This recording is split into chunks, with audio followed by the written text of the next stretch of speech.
फिर शिव पुराण जब किया जाए तो उसकी पद्धति बताइए। मैं आपको क्रम से सुना रहा हूँ ना, इसलिए पद्धति भी बताता हूँ कि शिव पुराण जब किया जाए तो सबसे पहले मुहूर्त निकाला जाए, फिर आमंत्रण पत्र छपना चाहिए, फिर स्थान का निर्माण करना चाहिए, फिर शिव जी का एक स्थान बनाना चाहिए, फिर व्यासपीठ, ऐसा मैं नहीं बोल रहा हूँ, उसमें शास्त्र में लिखा है व्यासपीठ बनना चाहिए, फिर श्रोताओं की बैठक बड़ी व्यवस्थित होना चाहिए, फिर वक्ता के प्रति श्रोता की तुच्छ बुद्धि नहीं होना चाहिए। ज़रा इसको समझ लो आप, ये काम की बात है, बाकी तो इंतज़ाम आसान है। मुहूर्त निकाला ही होगा कि भाई इस डेट में आएंगे, उस डेट में आएंगे। आजकल मुहूर्त तो पंचांग वाला कम निकालते हैं, फैसिलिटी वाला ज़्यादा निकालते हैं। हमने मुहूर्त पंचांग वाला नहीं निकाला, हमने अपने यजमानों से पूछा, जो इसके प्रमुख यजमान थे, आपके पास कब टाइम है? तो उसने कहा मुहूर्त। मैंने कहा आपका टाइम ही हमारा मुहूर्त है महाराज, पधार जाओ, यही मुहूर्त है, क्योंकि मेरे मुहूर्त से आप कहाँ चलने वाले हो। तो मुहूर्त निकाल लिया, यही मुहूर्त है, आप जिस समय बैठ गए वही घड़ी शुभ है, बस। तो मुहूर्त निकाल लिया। फिर आमंत्रण पत्र भी बांटे, सबने अपने अपने लोगों, स्थल का निर्माण तो किया ही है। फिर उसके बाद शिव जी को स्थापित किया, पूजा हुई, अभी आप करके आए, व्यासपीठ आपने बना दी, श्रोताओं की बैठक इतनी बढ़िया कर दी।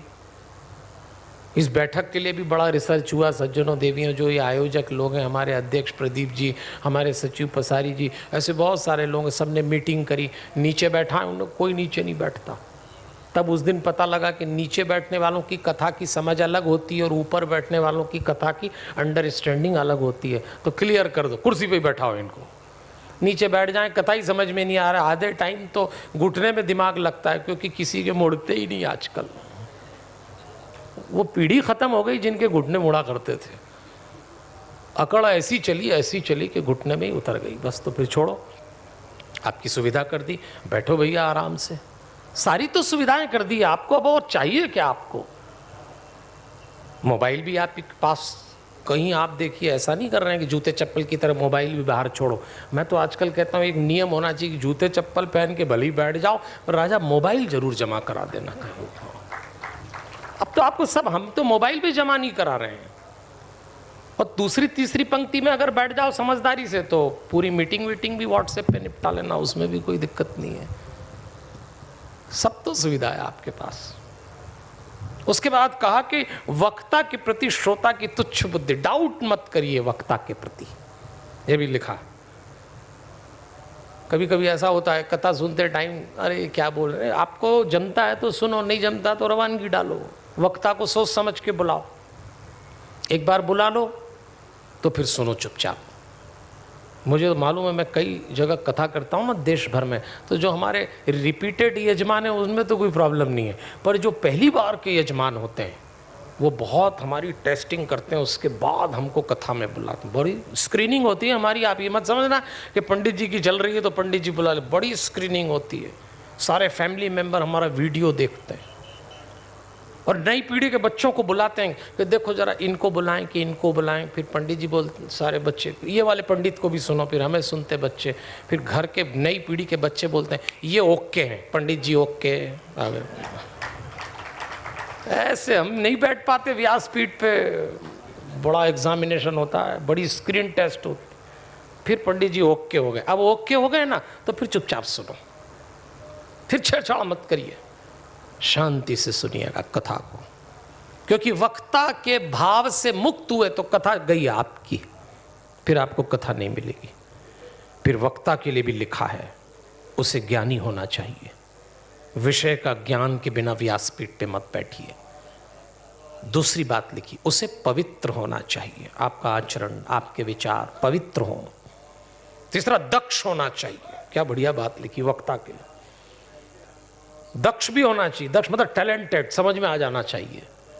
दक्ष मतलब विपरीत परिस्थिति में, जैसे अभी लाइट चली गई, अगर मैं दक्ष हूं तो मैं आपसे कहूंगा कथा सुनो, इधर उधर घबराओ मत, आपको जोड़ लें उस समय, आपकी विपरीत स्थितियों में भी विचार भंग न हो। फिर लिखा, वक्ता शांत होना चाहिए। व्यास जी लिख रहे हैं वक्ता ईर्ष्यालु नहीं होना चाहिए। ये सब मुझ पे लागू हो रहा है। अगर मेरे आचरण में ईर्ष्या है, अशांति है, पवित्रता नहीं है, दक्षता नहीं है, ज्ञान नहीं है, दयालुता नहीं है, तो मैं पाप कर रहा हूं। इसलिए कहा वक्ता भी ऐसा होना चाहिए। यस्य वक्रोदगता वाणी कामधेनेषु शरीराम, वक्ता के लिए लिखा, क्योंकि ऐसा कहते हैं कि वक्ता के मुंह से निकली वाणी शरीरधारियों को कामधेनुवत है। कठिन शब्द है, सरल करके बताता हूं। व्यास जी कह रहे हैं वक्ता के मुंह से निकली वाणी कामधेनु, यदि कामधेनु गाय के थन से जो दूध निकलता है वो गौ का दूध जितना पवित्र होता है, उतनी पवित्र वाणी अगर वक्ता इन आचरण का पालन करे तो वैसी वाणी होना चाहिए उसकी। इसलिए इतना पालन करना है। वक्ता और श्रोता के संबंध बताए। फिर कहा समय साधें, ऐसा लिखा है पुराण में, लिखा है, वही बात मैं कह रहा हूं कि कथा को तैयार करने में कितनी चीजें लगती, तो नवी बात समय साधें, टाइम मैनेजमेंट। व्यास जी को मालूम था कि इस मामले में जरूर झक्कर बनाएंगे ये लोग। टाइम ध्यान रखना, आप 10 बजे यानी 10 बजे, 1 बजे यानी 1 बजे टाइम साधिए। समय पे आइए, मैं समय पे आऊँगा, आप भी समय पे आइए। गणेश स्थापना करें, आप लोग करके ही आए हैं, पूजा इतनी बढ़िया हुई। पुस्तक पूजन करें, वो भी हमने कराई।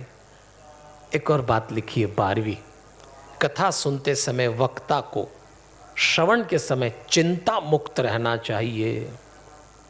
बेफिक्री से सुनिए, टेंशन लेके मत सुनिए। मैंने शुरू में ही कहा तनाव कुछ नहीं होगा, पर ये पंडाल के बाहर निपटेंगे। अब उनको लगा कि तनाव किस बात का, सबके अलग अलग तनाव होते हैं। तो व्यास जी ने तनाव को भी क्लियर किया कि लौकिक तनाव मत रखिए। लौकिक तनाव, लौकिक मतलब काम काज जो आपका होगा कि भाई ये आया कि नहीं, वो बैठा कि नहीं, लौकिक तनाव छोड़िए। धन का तनाव दूसरा छोड़िए, ग्रह का, घर की भी चिंता भी छोड़ दीजिए, और संतान की चिंता छोड़ के बैठिए। अभी छोड़ दीजिए और होने दीजिए। चिंता तो होगी आपको, जैसे अभी कईयों को हो गई कि लाइट गई,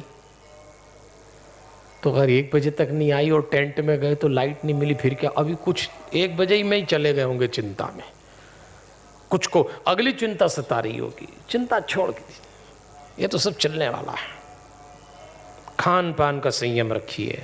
13वीं बात, कथा सुने तो भोजन संयम अत्यधिक रखिएगा सज्जनों देवियों। अन्न प्रमाद करता है, और ये तो अभी गर्मी का वातावरण है। बहुत संतुलित भोजन करिए, कथा भीतर उतरेगी। फिर कहा नींद का संयम रखिए, न ज्यादा सोएं न कम सोएं, नींद का संतुलन, तब जाके कथा उतरती है, नहीं तो कथा आपकी गई। और कई लोग, और नींद का संयम क्यों लिखा होगा बताओ आप?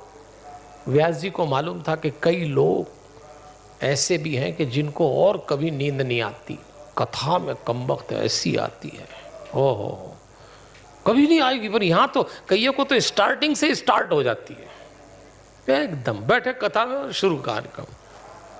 तो कहा उन्होंने कि नींद का संयम रखिए, सोना छोड़ दीजिए सज्जनों देव। बहुत नींद आती कई लोगों। एक बार एक पंडित जी कथा कर रहे हैं, एक जोड़ा सामने बैठ के कथा सुन रहा। पंडित जी, और प्रतिष्ठित जोड़ा था, सामने बैठ, प्रतिष्ठित लोग सामने बैठ जाते हैं, तो बैठ गए। कथा शुरू हुई, और जैसे ही कथा शुरू हुई तो उन्होंने देखा कि वो आदमी जो पति देव थे वो उठ के चले गए। पंडित जी को लगा कथा ठीक नहीं लगी। फिर देखा थोड़ी देर बाद वो बहन जी को नींद आना शुरू हो गई, सामने ही झपकी ले रही। बहन जी थोड़ी बहुत कोशिश तो करती है ऐसा ऐसा करें फिर वो आ जाए नींद, पर क्या हुआ कि बहन जी को नींद में गुर्राटे लेने की आदत थी, तो वो भी शुरू हो गए उनके। अब कैसे बचेंगे? कथा पूरी हुई तो बहन जी की भी नींद खुली। जब सब उठे तो पंडित जी से उनकी आंख मिली। जब मिलना हुआ तो बहन जी ने कहा बहुत अच्छी कथा करी, बहुत अच्छी कथा करी। अच्छा, ये लोग जो सो जाते हैं ना, ये सबसे ज़्यादा टिप्पणी करते हैं बाद में। जितने सोए रहते हैं बाद में हमको अरे कमाल कमाल, वो प्रसंग तो आपने कमाल बोला, मालूम ही नहीं है, पूरा टाइम निकल गए सारे। स्टाइल है उनकी, रिकवर कर देते हैं ना उसको, पैचअप करते। तो बहन जी ने बोला पंडित जी कमाल की कथा। पंडित जी ने देखा पूरे टाइम सो रही, पर प्रतिष्ठित महिला, तो पंडित जी भी डर के मारे नहीं कह सकते कि बहन जी आप तो सो रही थी। पंडित जी ने कहा आप बहुत अच्छे ढंग से कथा सुनती हैं, कमाल सुनी। हाँ पंडित जी मुझे तो बहुत शुरू से ही शौक है। और आगे, हाँ पंडित जी बहन जी कमाल की कथा सुनी, आप तो बहुत अच्छी सुन रही थी, पर मुझे लगता है आपके पति को कथा समझ में नहीं आई, तभी उठ के चले गए। अरे बोले वो तो है ही ऐसे, उनको तो नींद में चलने की आदत है। दोनों ही निपटा रहे पंडित जी को जोड़े से। कई ऐसी कथा सुन, ये न करें, ये न करें आप। इसलिए खान पान का संयम रखेंगे तो नींद नहीं आएगी, नहीं तो कथा में तो ऐसी आती। फिर हमने टाइम भी सोच समझ के रखा, तो हमको मालूम है कि 3 से 6 में बड़े बड़े औंधे हो गए कथाओं में, सब आ जाते हैं खा खा के लंच में और फिर यही कार्यक्रम चल। इसलिए हमने 10 से 1 रखा। इसलिए आपसे निवेदन है कि नाश्ता नाश्ते की तरह करके आइएगा। तो कई लोगों को फर्क भी नहीं पड़ता है ब्रेकफास्ट और लंच का, जो आया उसको अभी निपटाओ। ऐसा मत करें, कथा चली जाएगी आपकी।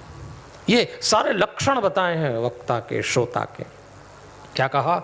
विवाहे यादृशम चित्त तादृशम कार्यमेव ही। जैसे विवाह में व्यवस्था की जाती है, जैसे विवाह में उत्साह होता है, ऐसे कथा का आयोजन करिए। और इस कथा का आयोजन तो हमारे यजमानों के सहयोग से हुआ। ऐसा ही लगता है जैसे विवाह समारोह है, कोई कमी नहीं रखी इन लोगों ने। सचमुच उन सब के लिए ताली बजाइए जिन्होंने अपना अंशदान दिया। इसमें बहुत खुल के अंशदान दिया लोगों ने। मैं सौभाग्यशाली हूँ कि मुझसे जुड़े प्रत्येक व्यक्ति का भाव मन इतना शुद्ध है, पवित्र है, दान से भरा हुआ है, कोई कमी नहीं छोड़, सब जो हो सकता है वो किया है। यही तो इसमें कहा है। खूब आनंद से कथा कराइए।